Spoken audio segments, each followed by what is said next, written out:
अस्सलाम वालेकुम स्टूडेंट्स, आज हम एनिमेशन देखेंगे mass attach to a spring system की। पहले हम उसकी कंस्ट्रक्शन देखेंगे।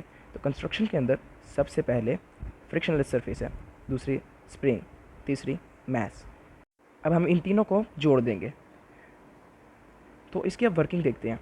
अब वर्किंग के अंदर सबसे पहले हम इसको जब खींचेंगे बाहर की तरफ तो हम एक फोर्स लगा रहे हैं जिसकी वजह से ये डिस्प्लेसमेंट तय करेगा। अब इसी तरह स्प्रिंग की वजह से एक रिस्टोरिंग फोर्स लगेगी जिसकी वजह से ये अपनी ओरिजिनल पोजीशन पर जाना चाहेगा।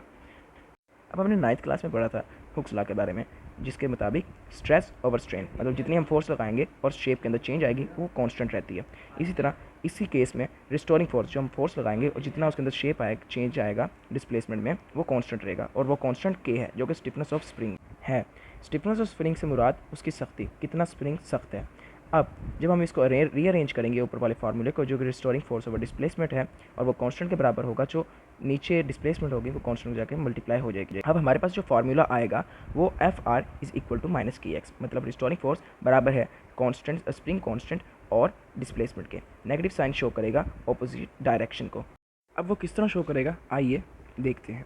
पहले हम अपने ऑपरेटर्स पे चलते हैं। अब यहाँ पर आप देख रहे होंगे कि रिस्टोरिंग फोर्स और डिस्प्लेसमेंट के दोनों के एरो डिफरेंट है और यहाँ पर एक बात लिखी गई कि जितना ज़्यादा सख्त स्प्रिंग होगा उतनी ही रिस्टोरिंग फोर्स लगेगी।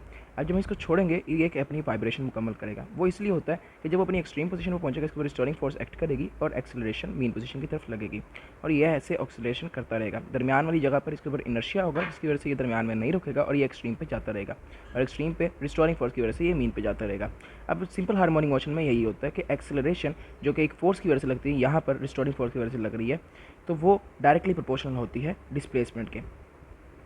यानी हमारे फोर्स लगाने की वजह से जितनी वो डिस्प्लेसमेंट कवर करेगा उतनी ही एक्सेलरेशन रिस्टोरिंग फोर्स की वजह से लगेगी और वो मेन पोजीशन की तरफ उतनी ही एक्सेलरेशन के साथ जाएगा।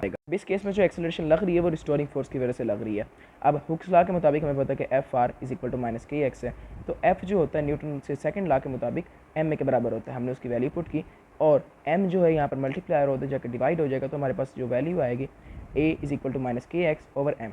अब के और एम को जब हम कांस्टेंट लेट कर देंगे तो हमारे पास जो कंडीशन आएगी वो आएगी कि A is directly proportional to minus X. अब इस केस में भी हमारे पास एक्सेलरेशन जो है वो डिस्प्लेसमेंट के डायरेक्टली प्रोपोर्शनल है और वो हमेशा मीन पोजीशन की तरफ होती है।